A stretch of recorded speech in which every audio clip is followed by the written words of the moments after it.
Guess you wonder where we've been. That's a good intro. I like that intro. Welcome back, everybody. What episode are we on now? Episode 4, is it? My God, time flies, even though we've missed you guys for 2 weeks. And we do apologize for that.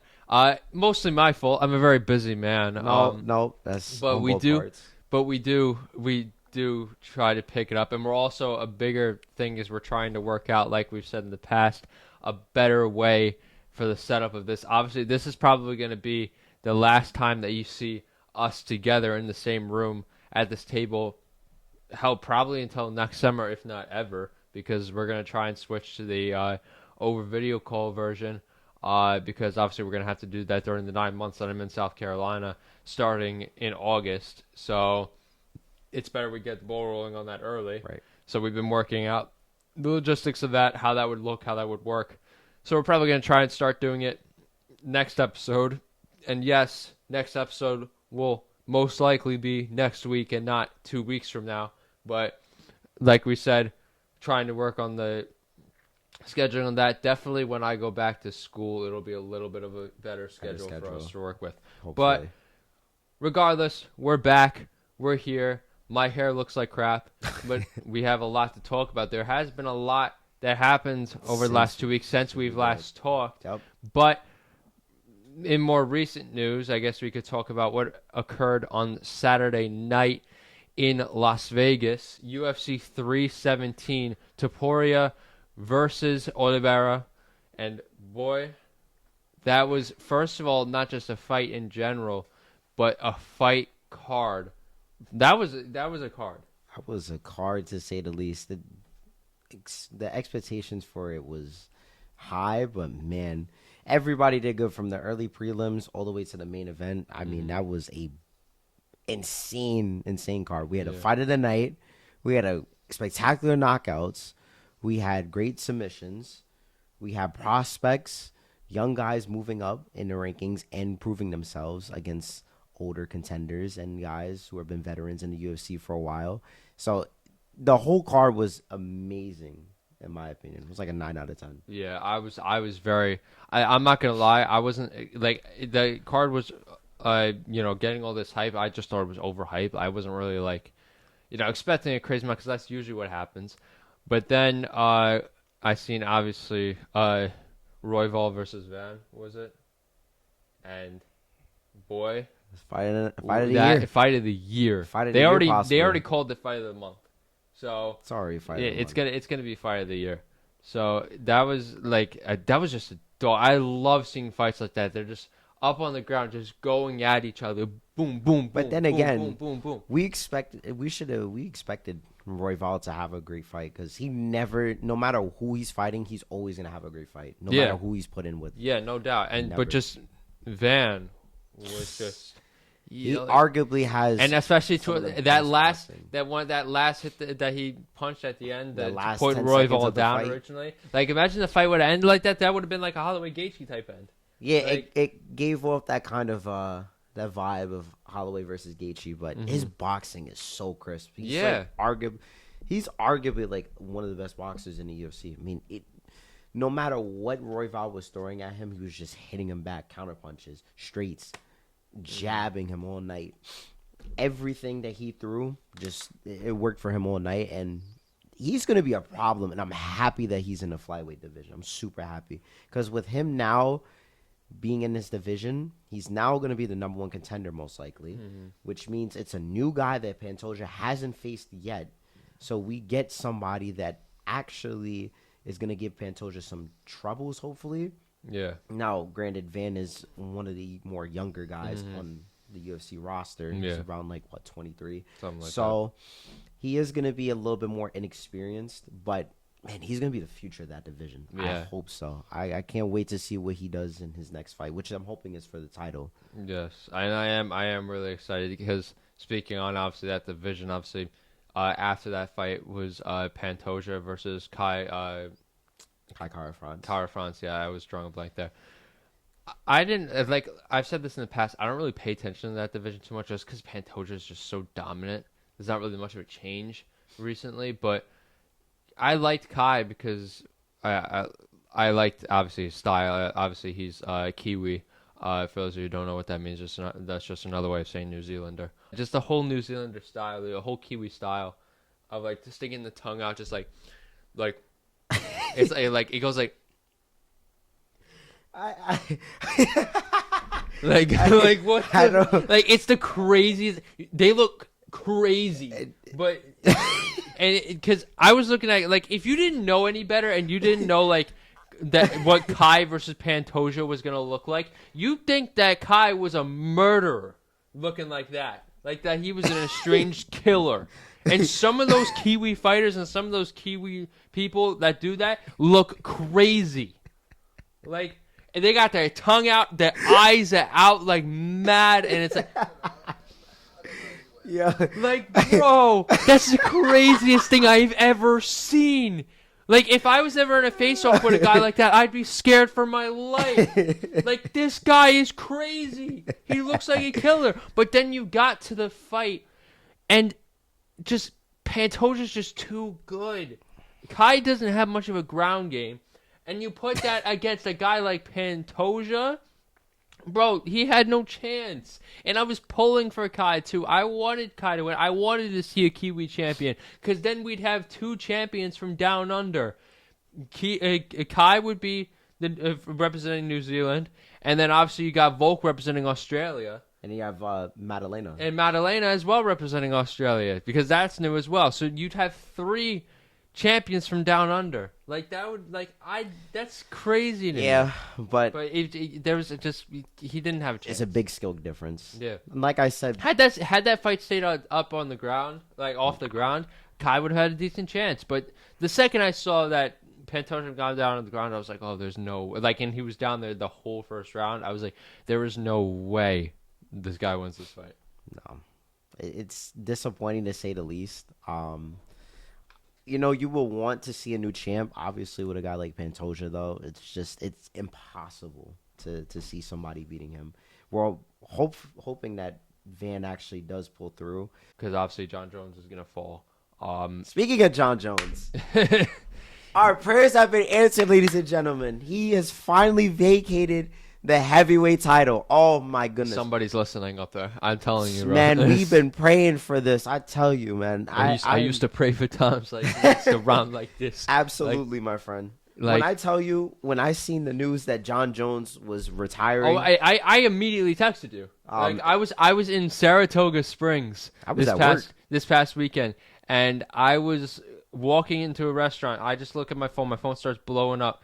Jon Jones has retired. Dana White confirms Jon Jones is retired. I immediately went to text you. I was like, bro, check your phone. Check your phone. I did not care you at work. I was like, check your phone now. I was at work, and then I seen the news. I just started jumping in. I actually ran outside just running around. I was so happy, man. And honestly, because obviously this happened very quickly. I mean, obviously it's been like a lingering topic, but, the question of and the topic of strip Jon Jones was still a fairly new topic, and I'm not gonna lie, I was a little reluctant about it. Not because that I didn't want it to happen, but because I didn't think Dana White was gonna go for it. Because obviously it's Jon Jones. Obviously Dana White has had a history of protecting this guy, but stripping someone of their title, obviously it's been done before. It's been done many times, but with Jon Jones, I just didn't know when that was going to happen. But I think it got to the point where it was like, it got to the point where Jones started like publicly saying stuff like, oh, like I'm not looking to fight this guy or something like that. And I think that's what made the decision for Dana at the end of the day. He was like, all right, this isn't going to happen. He's just going to keep doing shit like this. Tom wants it, but Jon just won't give it. He keeps making all these demands. And then I think obviously his legal troubles started to arise in the back end. Like I think his legal troubles, especially the more recent ones that have came out literally after he retired. I think those were already like known to like the UFC execs before then, and I think that's what made Dana White look to strip him.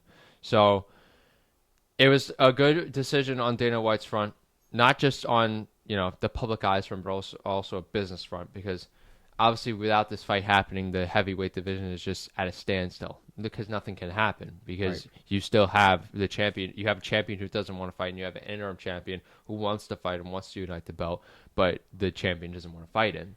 So now that whole interim thing is completely gone now. Tom Aspinall is the undisputed UFC heavyweight champion of the world. Now Jon Jones is completely out of the picture. Thank God. Thank God. So now we don't have. Now we have. How many divisions are there? 6 or something like that? 7. We have all About champions. like 8. Yeah. We have Men's divisions. flyweight, bantamweight, featherweight, lightweight, welterweight, light heavyweight, middleweight, light heavyweight, heavyweight. So 8. 8 men's divisions. Is that 8? Yeah, Yes. that is 8. I was looking at the wrong hand.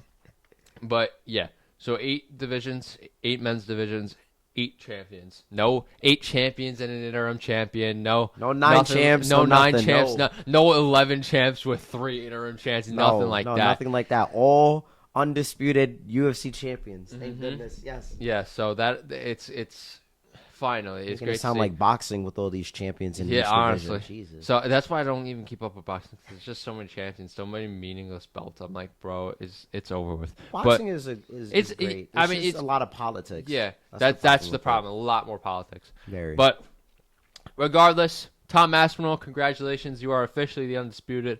But I know you still want to fight for that, to actually have the undisputed belt wrapped around you. So with that, who is Tom Aspinall's next opponent? I'm asking you. Jeez, I don't know.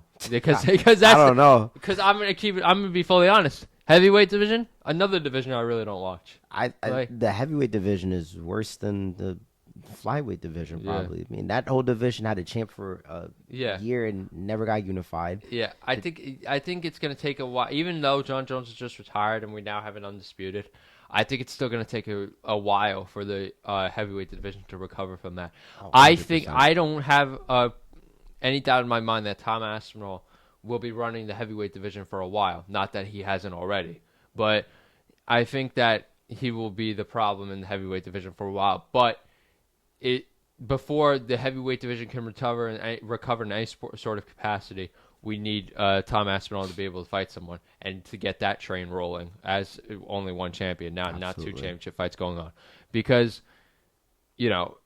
it's all laid out on the table now. Now that Jon Jones is out of the picture and Tom Aspinall is the undisputed, now it can start that train of let's start having undisputed fights and stuff like that. So that'll be interesting to see, but without the speculation of that, for now, obviously, we have other events coming up. 318 is going down in New Orleans, and I believe 3 weeks from now.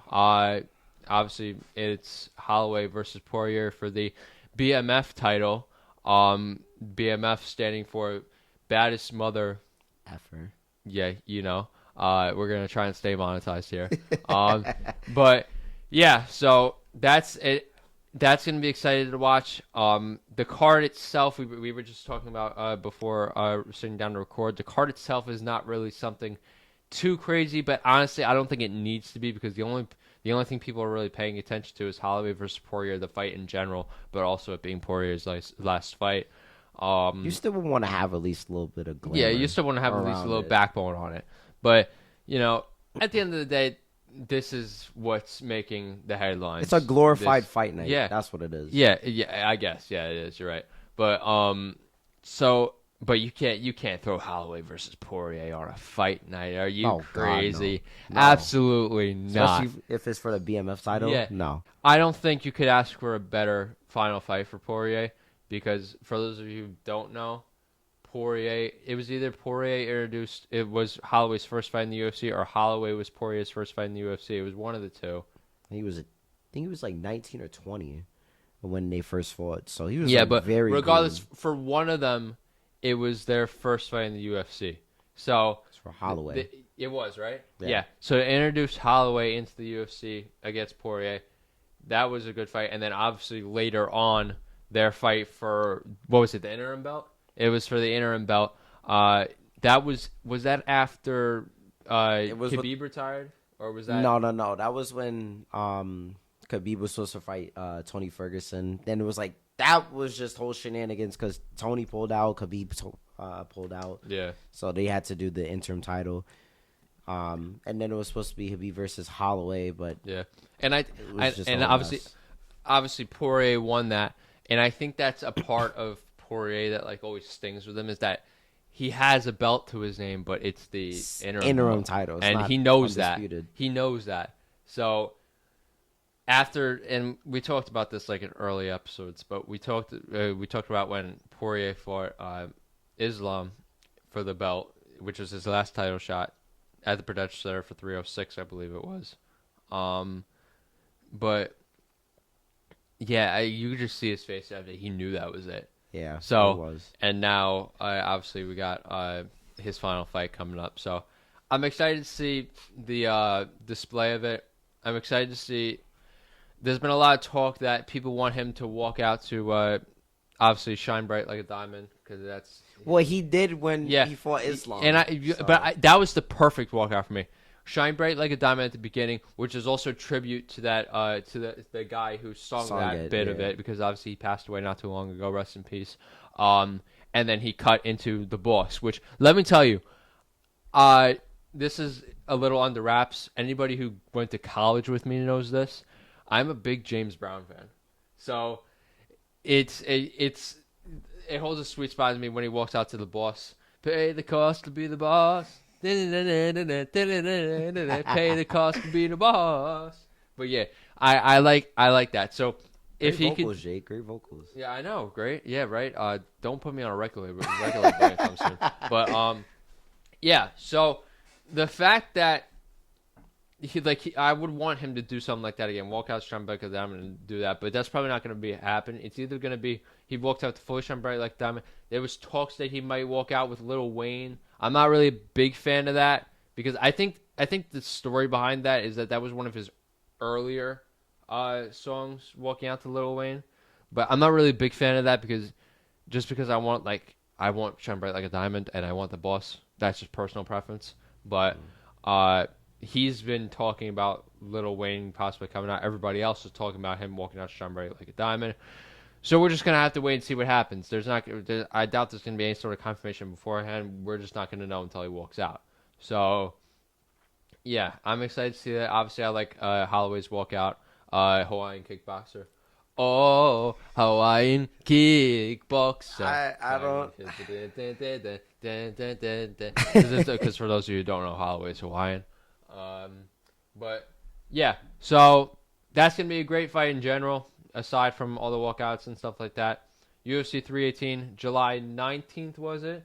Something like that. Third weekend of July, I believe, in New Orleans at the Smoothie King Center. Gonna be a great fight. Gonna be a great night. We have great news also. Mm-hmm. Now, Jake, I know it's been a hard couple of days for you. How do you start off that saying with great news? It's great news, man. You know, now we don't have to worry about you posting about it 24/7. But this is great news. Coastal Carolina's baseball team is no longer in it to win it. They have lost to LSU. They got swept, by the way. Just to point Why are that you out. hating? You're hating.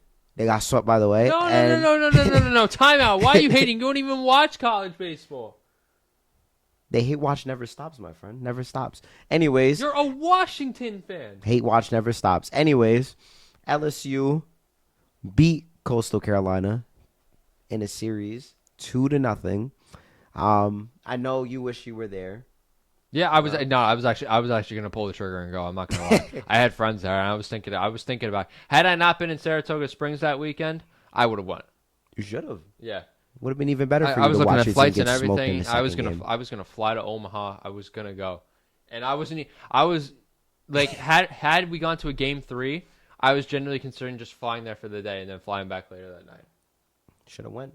Well, You good know? thing I didn't, because Yeah, good. let me tell you, that was rough. Would have been a bigger wound when your team got dominated in the second game. Okay, for those of you who don't know, first game, best of 3 series. First game, lost 1-0. That was hard to watch because we just couldn't get anything off. Neither one of us could, and then all of a sudden LSU got a run in. Lost 1-0, and then the second game was even worse. The second game, we lost the game in the first inning because the umps continue to ruin baseball. Our head coach got tossed in the first inning. The first inning, off of like arguing like a small thing about a balls and strikes. Now, for those of you who don't know, the like it's the championship game.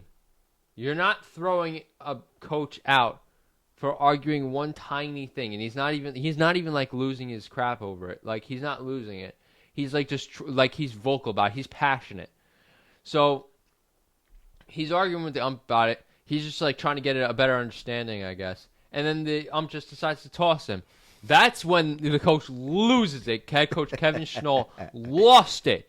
And then what the bigger issue came about was that the first base umpire came round to like offer assistance to the home plate umpire.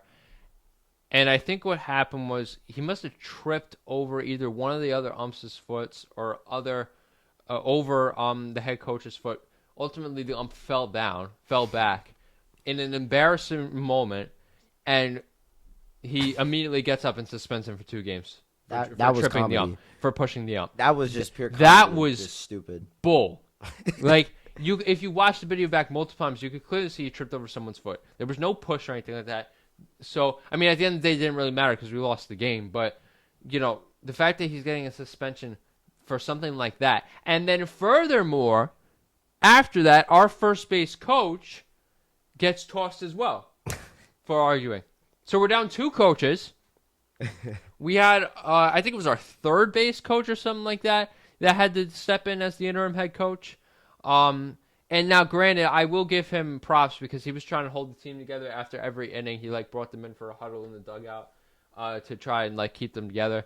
So it was great, and there was good showings from there, but we just couldn't get nothing. LSU beat us. I think it was 7-4 or something like that, but lost the second game. LSU are champions for the second time in 2 years, I think.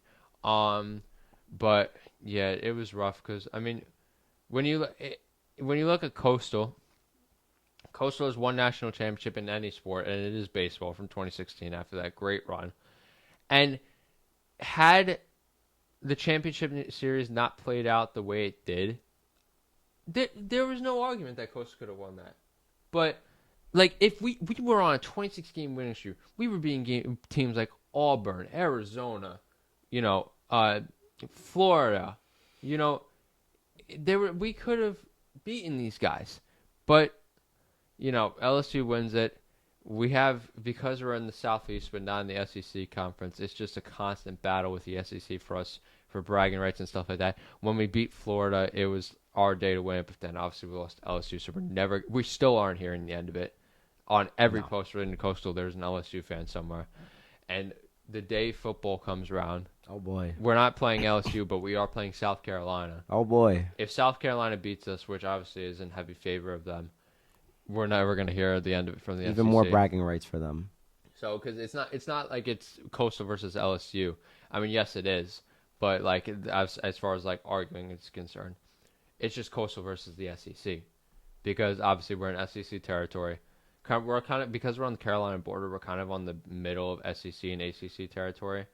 But if we were to move up into to Power 5 conferences, we'd probably go to the ACC actually. Most likely, yeah. But that's not happening anytime soon. Not if we're losing to LSU like this, and not if we can't get our other programs up. Like I said before, football is going to be an interesting thing to play out this year. We've been continuing to get transfers and new recruits in.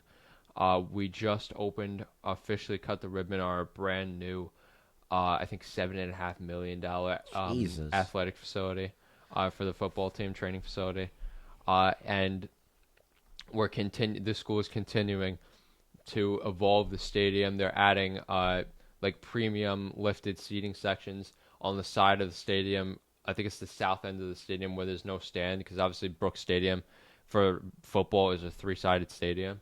So that starts the process of potentially closing in the stadium and building a 4th stand. Logistically, it would be a little bit of a nightmare because there was a road right behind the south end zone and right behind the thing. So if they were to do it, they would have to either build it over that or build a road around the training facility, which would be a logistical nightmare.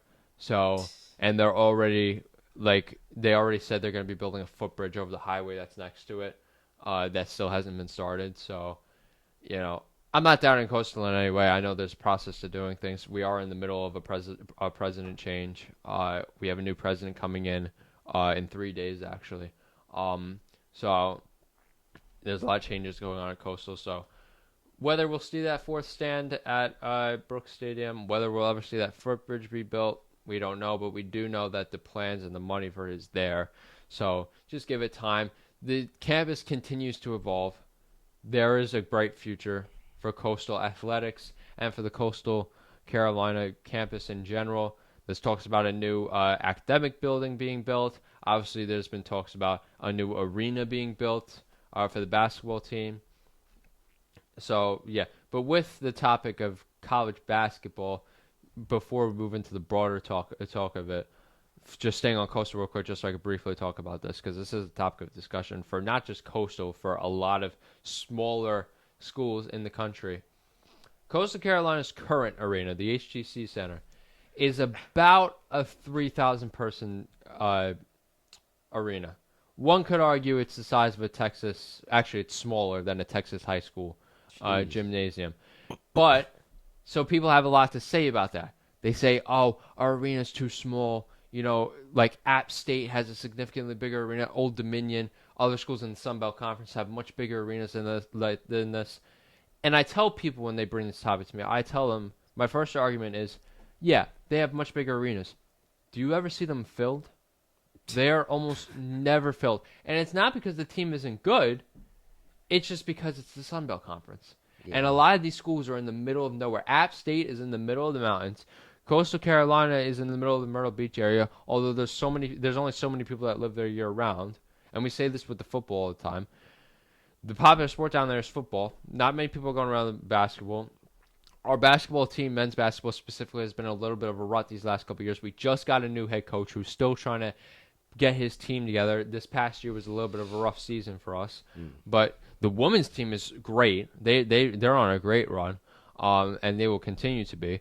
But the talks about a new arena being built on campus, they're talking about an 8,000-seater arena, which is around, I guess, what App State's arena is.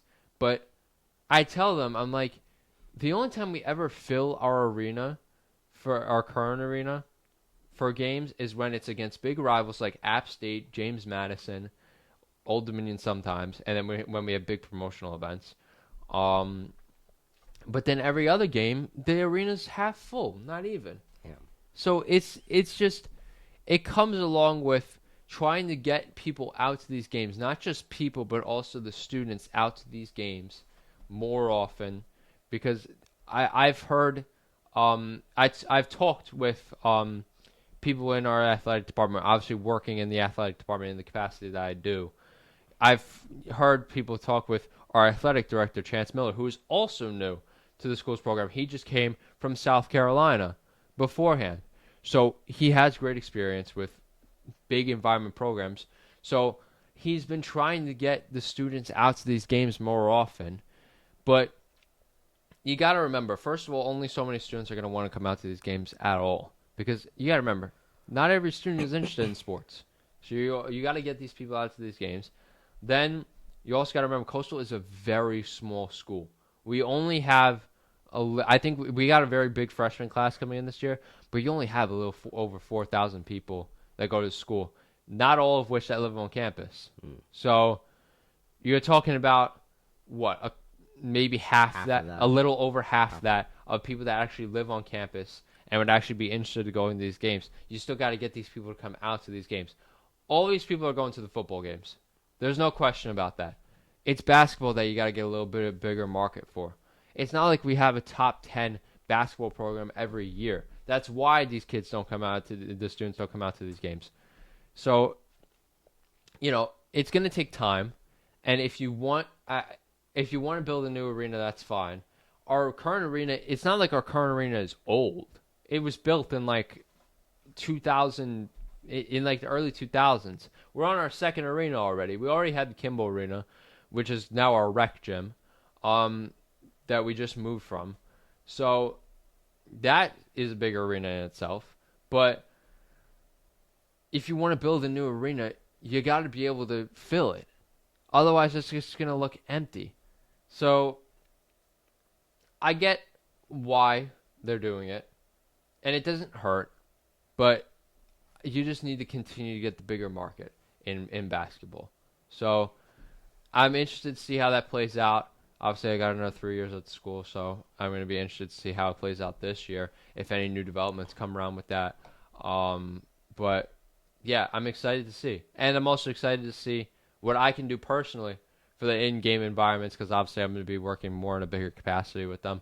Try and get these. I want to be able to be part of that process of getting more people out to these games. So, yeah, definitely going to be interested to see. But talking more about the broader span of college basketball, in very recent news, the college basketball game has been rumored to now officially be in the works. And it's coming out in 2028. Mm-hmm. Oh, man. That's And this is too long. This is funny for me personally because I used to be very big on 2K. I don't really play it too much anymore, but I recently started playing it again. And Oof, brother. I do a lot of like the My NBA like created dynasties and stuff like that, like I do in FIFA. And I did like an all college basketball roster, and I switched out all the teams for college basketball as if I was having the college basketball game. And I just recently did that, and I was thinking to myself, I was like, they really do need to get an actual NCAA game going with this. And then 2 days later, they announced it. Like I manifested that. I will take full responsibility for manifesting that. Oh, well, thanks for your manifesting, Jake. No problem. Appreciate it. No problem. Mm-hmm. And it's been, as somebody who plays 2K almost religiously, playing it since like 2011, like this is something that we've needed for a long time because we haven't had a college basketball game since like I think it was NCAA 10. Mm-hmm. That was the last one we had. So it's almost like 15 years we haven't had a college basketball game. But this is the right step into taking more action when it comes to these video games, especially for college games. Mm-hmm. We just got college football back, which was long overdue. It's been long overdue for a basketball game to come back. People have been crying for that, and we are hoping for more, possibly baseball, maybe hockey. There's a lot of other sports that a lot of people will want to see, but this is the right direction. We've been calling and hoping for another college game to come out, and granted, we have it with basketball, but 2028 is just that's too long for me, man. I want it to come out now. I'm stubborn. Yeah, I want it to come out now. And we see also that 2K and EA are also, they tweeted about it. So we may get some competition with that, which is something we don't get when it comes to sports games. Yeah, that's like definitely that. going to be interesting to see. I cannot wait to see these two companies go at it with each other. Because last time we've had that, they were competing with basketball when EA made NBA Live. Mm-hmm. But they stopped that a while ago. So I'm hoping that when this actually starts, that they actually do really good with it, because it's just ridiculous to see that all these years that we haven't had a basketball game, or NCAA college basketball game, for this long. Yeah, and that's going to be, I'm really excited to see how that plays out. Obviously, it's going to be some time before we see that. Will it end up like what GTA 6 is like right now? I guess we'll see. No delays. The difference is GTA 6 is too many delays. No delays with this, please. If it's coming out 2028, make it come out in 2028, please. No delays. We don't want to wait and sit and have to keep worrying about, when is this game going to keep coming out? No. If it's coming out the year that you say it's coming out, just make it that year. No setbacks, no nothing. Let's just have it go out. Yeah. That's all we need. That's all we need, guys. And yeah, moving on with that, obviously, college basketball is going to be great to see how that plays out. As far as the NBA is concerned, obviously the draft just happened this past week. Off season has been kicking. Yes. Obviously, a lot of trades being thrown around. Michael Porter Jr. just got traded to the Nets. Mixed feelings about it. But Never swing the rock, Michael Porter Jr. Oh, boy. And You are gonna love his shot taking. I'm sure I am. And we lost Cam Johnson in that trade too. And So D'Lo. I know. Lost D'Lo too. Yeah, that D'Lo wasn't in that trade, but we did lose him off of a. And you just came off of a draft where you had 5 No, guards. yeah. Now, granted, I didn't mind. I actually think we had a pretty decent draft. To be fair, I mean compared to other years. But I won't really know how good of a draft it was until I see it play out on the court. So obviously we drafted Yegor. I was talking to you about before. I was saying his name completely wrong. It's not Igor. It's Yegor. Yegor.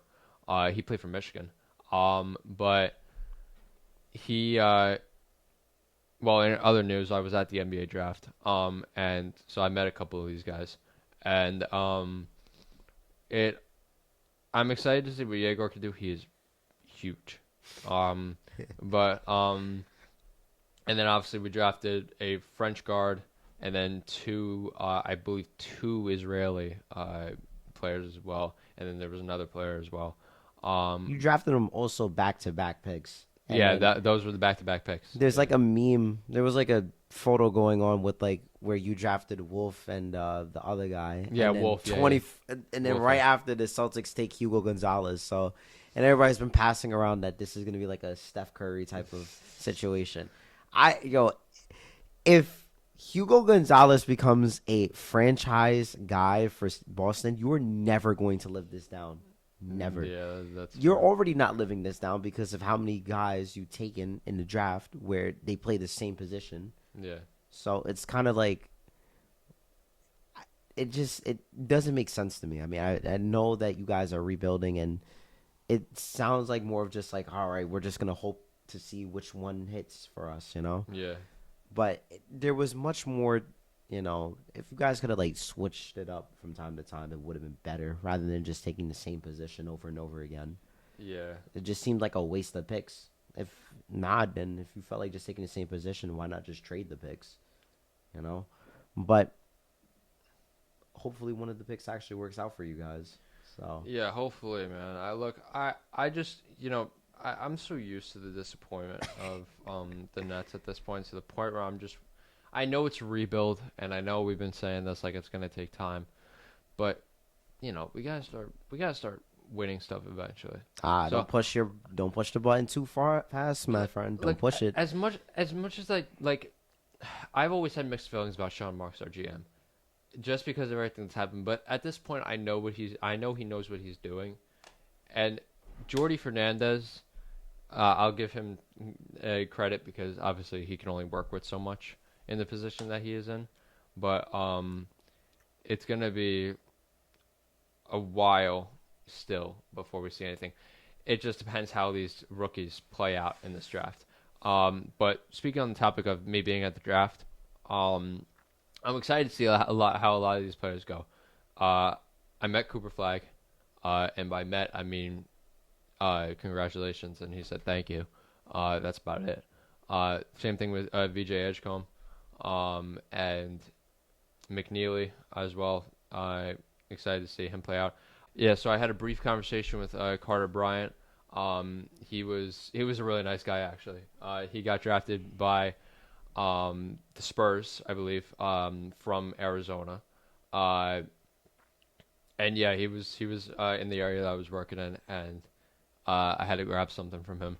So I told him, I was like, good luck. I'm really excited to see what you can do. Because I remember him from Arizona, and he always just seemed like a really humble, nice guy. So he said, thank you, I appreciate it. We dapped up. So that was great.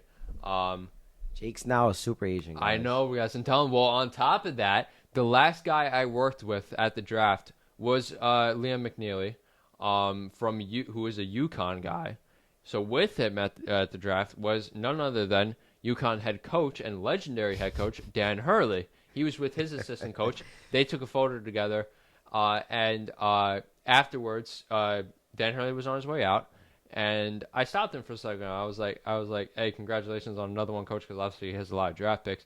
And he said, hey, thanks, brother. Pat me on the back, and I turned to him, and I was like, hey, listen, man, they need you back at Wagner, man. Staten Island's struggling out here, because for those of you who don't know, we're from Staten Island, or I am originally, and he used to coach at Wagner, which is our local D1 team. They play in the NEC, but he used to coach there prior to going to UConn. Well, first he went to Rhode Island, I think, and then he went to UConn, or the other way around. But regardless, I told him that, and he was like, "Those damn Seahawks, man." And we had a brief conversation about that. So it was great to talk to him. He's a really nice guy, and he's a character. So yeah, that was a surreal moment, definitely. Just the whole being at the draft experience was a surreal moment in general.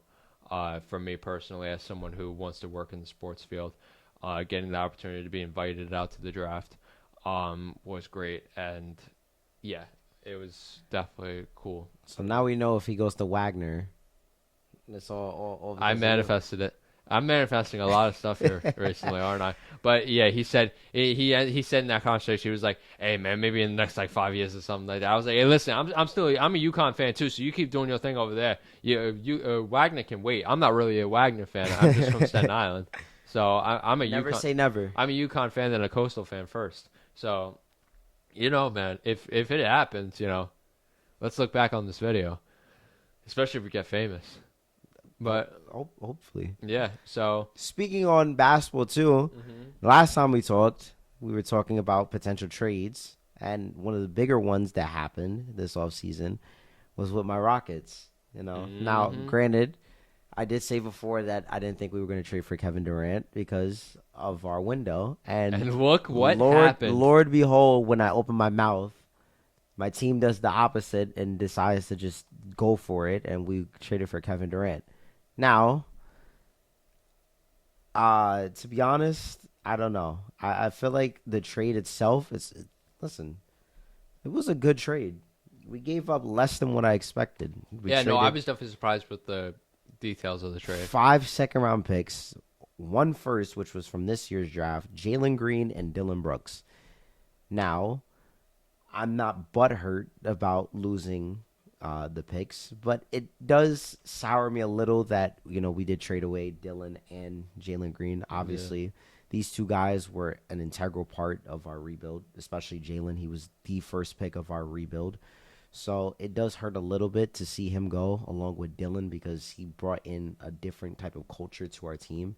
So seeing them leave it stings a little, but it was necessary. Jalen didn't perform that well this playoffs, and he also was supposed to be the star of the team, and Sengun and Thompson took that from him, so he kind of just been reserved to more of like the third, second option. So, with that being said, I wish nothing but the best for those two guys. They have a warm place in my heart for the amount of years and sacrifice and dedication that they brought to my team. Yeah. But with all bad comes good. So we got Kevin Durant. Now, obviously, you're very fond of him because of his time in Brooklyn. Yes. Now, I'm hoping that this is the Kevin Durant that was in Golden State, but I don't think that's going to be the Kevin Durant that we're going to get. Yeah. But KD is KD regardless. Now, I didn't expect us to trade for him, but considering that we just got him for a light haul, actually, to be honest with you, because that was surprising to me, like I said from before. But you pair him up now with Sengun, Thompson, Van Vliet, Jabari Smith, Tari Eason. Like, the core that we have now is really, really good, and we didn't give up as much. So there's a lot of scoring now placed onto Kevin Durant because our main scorer was Sengun and Jalen Green. But you take this scoring off of Sengun, make him more of like the second option. Now we have Kevin Durant to kind of like piggyback off of. The roster looks really good. We also signed Dorian Finney-Smith for a good contract, 3-year contract. He's going to be more of like our Dylan Brooks replacement. We re-signed Steven Adams, one of the best, if not the best rebounder in basketball. And we brought back Clint Capella, which is a great thing to see. It's great to see a familiar face come back home after so many years. So I really like our chances. We still have Cam Whitmore. We're trying to bring back guys like Jayshawn Tate and Aaron Holiday.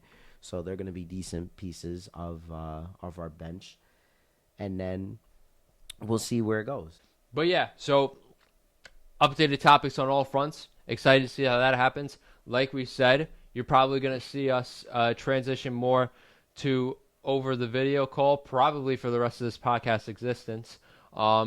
And yeah, so we're gonna see how that plays out. We're gonna try and logistically work that for our next episode. But yeah, really excited to see how that plays out. And